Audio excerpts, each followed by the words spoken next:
బాధ్యత మనకుంటే భవిష్యత్తు భావితరానికి బాగుంటుంది.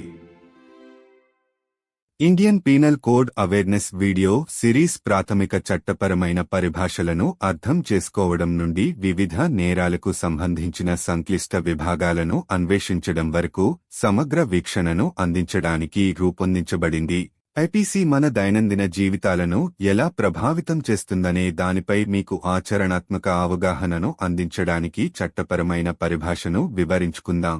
ఈ వీడియోలు భారతీయ శిక్షా స్మృతి గురించి మరియు భారతదేశంలో న్యాయ వ్యవస్థను రూపొందించడంలో దాని ముఖ్యమైన పాత్ర గురించి అవసరమైన జ్ఞానాన్ని అందిస్తాయి. ఇక మరొక ఐపీసీ సెక్షన్ గురించి తెలుసుకుందాము. భారతీయ శిక్షా స్మృతిలోని 1860 లేదా ఐపీసీ 1860లోని సెక్షన్ 47 జంతువు అనే పదం యొక్క నిర్వచనాన్ని పరిశీలిస్తుంది. ఐపీసీలోని అనేక నేరాలు జంతువులు మరియు వాటి చికిత్సకు సంబంధించినవి కాబట్టి ఈ చట్టపరమైన చట్టంలో ఆ జంతువు అంటే ఏమిటో స్పష్టం చేయడం చాలా అవసరం. ఐపీసీ సెక్షన్ 47 ఇలా చెబుతోంది: జంతువు అనే పదం మానవుడిని కాకుండా ఏదైనా జీవిని సూచిస్తుంది. వివరణాత్మక వివరణ 1. జంతువు యొక్క విస్తారమైన పరిధి. సెక్షన్ 47 జంతువు యొక్క సమగ్ర నిర్వచనాన్ని అందిస్తుంది. ఇది మానవులు కాకుండా ఇతర ప్రతి జీవిని కలిగి ఉంటుంది. అటువంటి విశాలమైన నెట్ను ప్రసారం చేయడం ద్వారా ఐపీసీ చాలా చిన్న జీవుల నుండి పెద్దవాటి వరకు ఏదైనా సంబంధిత చట్టపరమైన నిబంధనల పరిధిలో పరిగణించబడుతుందని నిర్ధారిస్తుంది. 2. మానవుల నుండి భేదం. నిర్వచనం జంతువులను మానవుల నుండి స్పష్టంగా వేరుచేస్తుంది. మానవులు ఐపీసీ క్రింద కొన్ని హక్కులు మరియు బాధ్యతలను కలిగి ఉండగా, జంతువులు ఇక్కడ నిర్వచించినట్లుగా మానవులు బాధ్యతలు నిర్వహించగల లేదా ఎవరికి వ్యతిరేకంగా వారు నేరాలకు పాల్పడవచ్చు. 3. వివిధ నేరాలకు ఆధారం. నిర్వచనంలోని స్పష్టత ఐపీసీలోని అనేక విభాగాలలో కీలక పాత్ర పోషిస్తుంది. క్రూరత్వం, దొంగతనం లేదా జంతువులకు హాని కలిగించే నేరాలు జంతువు అంటే ఏమిటో ఈ స్పష్టమైన అవగాహనపై ఆధారపడి ఉంటాయి.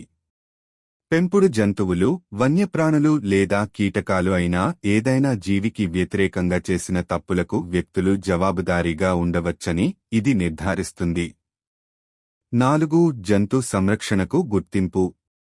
సెక్షన్ 47లో జంతువు ని నిర్వచించడం ద్వారా ఐపీసీ పరోక్షంగా జంతు సంరక్షణ యొక్క ప్రాముఖ్యతను నొక్కి చెబుతుంది. ఐపీసీ ప్రధానంగా మానవులకు సంబంధించిన నేరాలపై దృష్టి పెడుతుంది. జంతువులకు సంబంధించిన నిబంధనలను చేర్చడం వాటి ప్రాముఖ్యత మరియు వాటి రక్షణ అవసరాన్ని గుర్తించడాన్ని ప్రతిబింబిస్తుంది. 5. ఇతర శాసనాలతో పరస్పర చర్య. ఐపీసీ ప్రయోజనాల కోసం సెక్షన్ 47 జంతువు ని నిర్వచించినప్పుడు భారతదేశంలో వన్యప్రాణి సంరక్షణ చట్టం లేదా జంతువులపై క్రూరత్వం నిరోధక చట్టం వంటి ఇతర చట్టాలున్నాయి. ఇవి జంతు సంక్షేమానికి నిర్దిష్టమైన మరింత సూక్ష్మమైన నిబంధనలను అందిస్తాయి. అయినప్పటికీ ఐపీసీలో స్పష్టమైన నిర్వచనాన్ని కలిగి ఉండటం వివిధ చట్టపరమైన ఫ్రేమ్వర్క్లలో స్థిరత్వాన్ని నిర్ధారిస్తుంది. 6. నైతిక మరియు నైతిక ఓవర్టోన్లు. చట్టపరమైన చిక్కులకు అతీతంగా సెక్షన్ 47లోని జంతువు యొక్క నిర్వచనం కూడా సామాజిక విలువలను ప్రతిబింబిస్తుంది.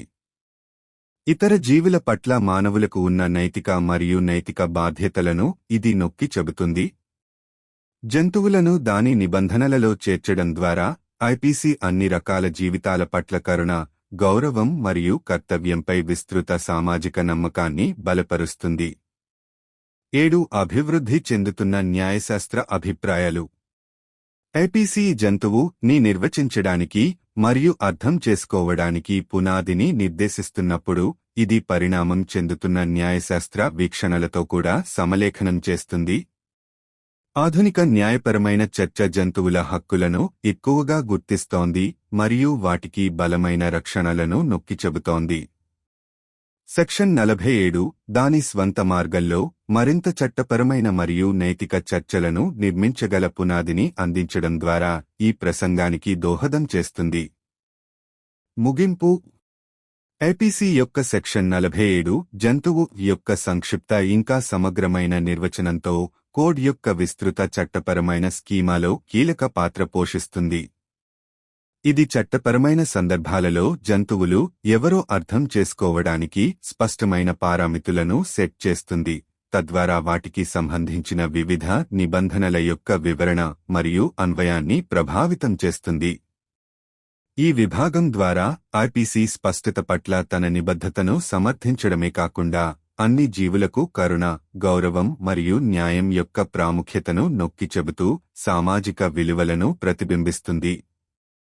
జంతు హక్కులు మరియు సంక్షేమంపై సామాజిక అభిప్రాయాలు అభివృద్ధి చెందుతున్నందున సెక్షన్ 47 వంటి నిబంధనలు భవిష్యత్తులో మరింత సమగ్రమైన మరియు రక్షణాత్మక చట్టపరమైన ఫ్రేమ్వర్క్లకు పునాది వేస్తాయి.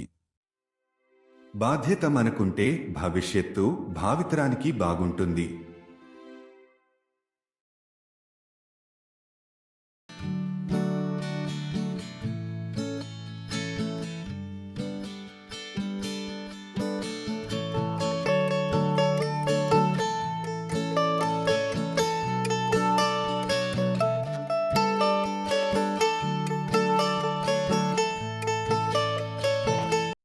भारतीय दंड संहिता जागरूकता वीडियो श्रृंखला को बुनियादी कानूनी शब्दावली को समझने से लेकर विभिन्न अपराधों के जटिल वर्गों की खोज तक एक व्यापक दृष्टिकोण प्रदान करने के लिए डिजाइन किया गया है।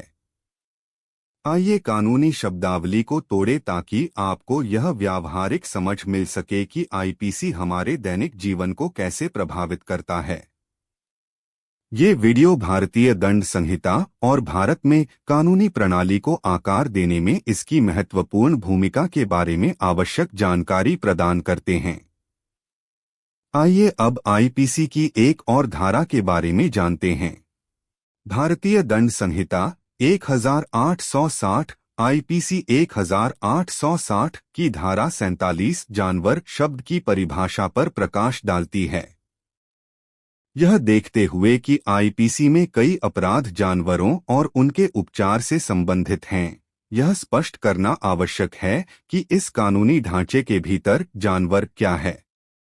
आईपीसी की धारा 47 में कहा गया है, पशुक्षु शब्द इंसान के अलावा किसी भी जीवित प्राणी को दर्शाता है। विस्तृत विवरण। 1. पशु का विस्तृत दायरा। धारा 47 जानवर की एक समावेशी परिभाषा प्रदान करती है, जिसमें मनुष्यों के अलावा प्रत्येक जीवित इकाई को शामिल किया गया है। इतना व्यापक जाल बिछाकर आईपीसी यह सुनिश्चित करता है कि जीवित प्राणियों की एक विस्तृत श्रृंखला सबसे छोटे से लेकर सबसे बड़े तक किसी भी संबंधित कानूनी प्रावधान के दायरे में मानी जाती है। 2. मनुष्य से भेदभाव। यह परिभाषा स्पष्ट रूप से जानवरों को मनुष्यों से अलग करती है। जबकि मनुष्य आईपीसी के तहत कुछ अधिकार और जिम्मेदारियां रखते हैं, जैसा कि यहाँ परिभाषित किया गया है, जानवर ऐसे विषय हैं जिनके लिए मनुष्य जिम्मेदार हो सकते हैं या जिनके खिलाफ वे अपराध कर सकते हैं। 3. विभिन्न अपराधों का आधार। परिभाषा में स्पष्टता आईपीसी की कई धाराओं में महत्वपूर्ण भूमिका निभाती है। क्रूरता, चोरी या जानवरों को नुकसान पहुंचाने से संबंधित अपराध जानवर की इस स्पष्ट समझ पर निर्भर करते हैं। यह सुनिश्चित करता है कि व्यक्तियों को किसी भी जीवित इकाई के खिलाफ किए गए गलतियों के लिए जिम्मेदार ठहराया जा सकता है, चाहे वह पालतू जानवर हों, वन्यजीव हों या यहाँ तक कि कीड़े भी हों। 4. पशु कल्याण की स्वीकृति। धारा 47 में पशु को परिभाषित करके आईपीसी अप्रत्यक्ष रूप से पशु कल्याण के महत्व को रेखांकित करता है।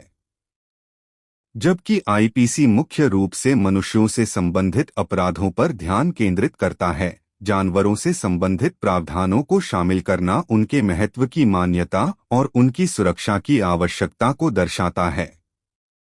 5. अन्य विधानों के साथ परस्पर क्रिया। जबकि धारा 47 आईपीसी के प्रयोजनों के लिए पशु को परिभाषित करती है, भारत में वन्यजीव संरक्षण अधिनियम या पशु क्रूरता निवारण अधिनियम जैसे अन्य कानून हैं जो पशु कल्याण के लिए विशिष्ट अधिक सूक्ष्म नियम प्रदान करते हैं। हालांकि आईपीसी के भीतर एक स्पष्ट परिभाषा होने से विभिन्न कानूनी ढांचों में एकरूपता सुनिश्चित होती है। 6. नैतिक और नैतिक उद्देश्य। कानूनी निहितार्थों से परे धारा 47 में जानवर की परिभाषा सामाजिक मूल्यों को भी दर्शाती है। यह मनुष्य की अन्य जीवित संस्थाओं के प्रति नैतिक और नैतिक जिम्मेदारियों को रेखांकित करता है।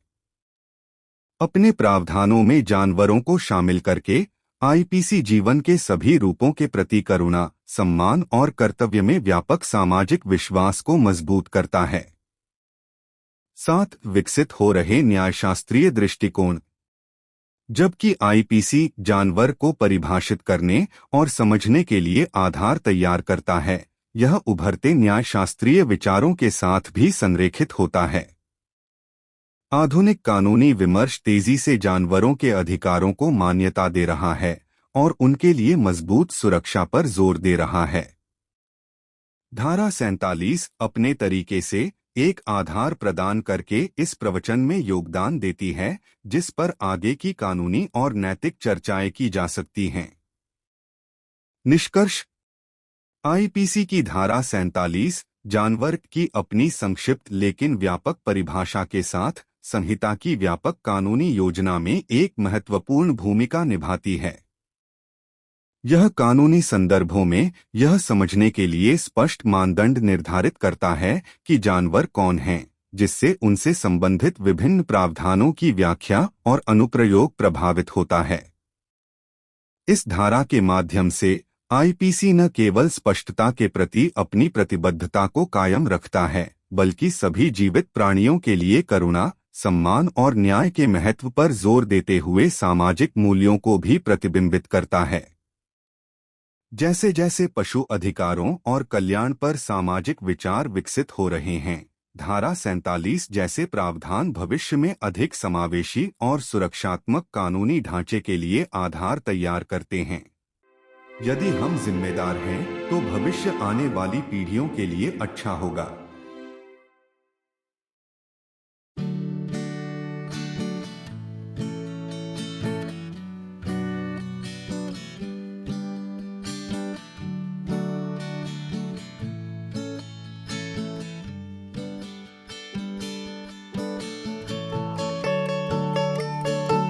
The Indian Penal Code Awareness video series is designed to provide a comprehensive view, from understanding basic legal terminologies to exploring complex sections of various offences. Let's break down the legal terminology to give you a practical understanding of how IPC affects our daily lives. These videos provide essential knowledge about the Indian Penal Code and its important role in shaping the legal system in India. Now let's know about another IPC section. Section 47 of the Indian Penal Code, 1860, IPC 1860, delves into the definition of the term animal. Given that several offences in the IPC relate to animals and their treatment, it is essential to clarify what constitutes an animal within this legal framework. IPC Section 47 states, animal. The word animal denotes any living creature other than a human being. Elaborated description. 1. Expansive scope of animal. Section 47 provides an inclusive definition of animal, encompassing every living entity other than humans. By casting such a broad net, the IPC ensures that a wide range of living creatures, from the smallest to the largest, are considered under the purview of any related legal provision. 2. Differentiation from human beings. The definition explicitly differentiates animals from human beings. While humans hold certain rights and responsibilities under the IPC, animals, as defined here, are subjects for which humans might hold responsibilities or against whom they might commit offences. 3. Basis for various offences. The clarity in the definition plays a pivotal role in several sections of the IPC. Offences related to cruelty, theft, or harm to animals hinge on this clear understanding of what constitutes an animal. It ensures that individuals can be held accountable for wrongs committed against any living entity, be it domesticated pets, wildlife, or even insects. 4. Acknowledgement of animal welfare. By defining animal in Section 47, the IPC indirectly underscores the importance of animal welfare. While the IPC primarily focuses on offences related to humans, the inclusion of provisions concerning animals reflects the recognition of their significance and the need for their protection. 5. Interplay with other legislations. While Section 47 defines animal for the purposes of the IPC, there are other legislations in India, like the Wildlife Protection Act or the Prevention of Cruelty to Animals Act, which provide more nuanced regulations specific to animal welfare. However, having a clear definition within the IPC ensures consistency across various legal frameworks.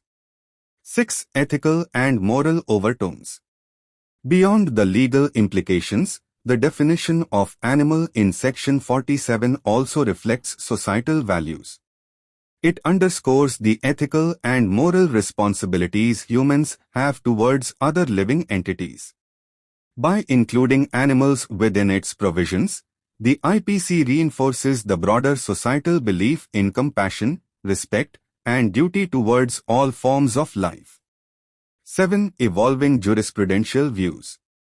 While the IPC sets the groundwork for defining and understanding animal, it also aligns with evolving jurisprudential views. Modern legal discourse is increasingly recognizing the rights of animals and emphasizing stronger protections for them. Section 47, in its own way, contributes to this discourse by providing a foundation upon which further legal and ethical discussions can be built. Conclusion. Section 47 of the IPC, with its concise yet comprehensive definition of animal, plays a crucial role in the broader legal schema of the code. It sets clear parameters for understanding who animals are in legal contexts, thereby influencing the interpretation and application of various provisions related to them.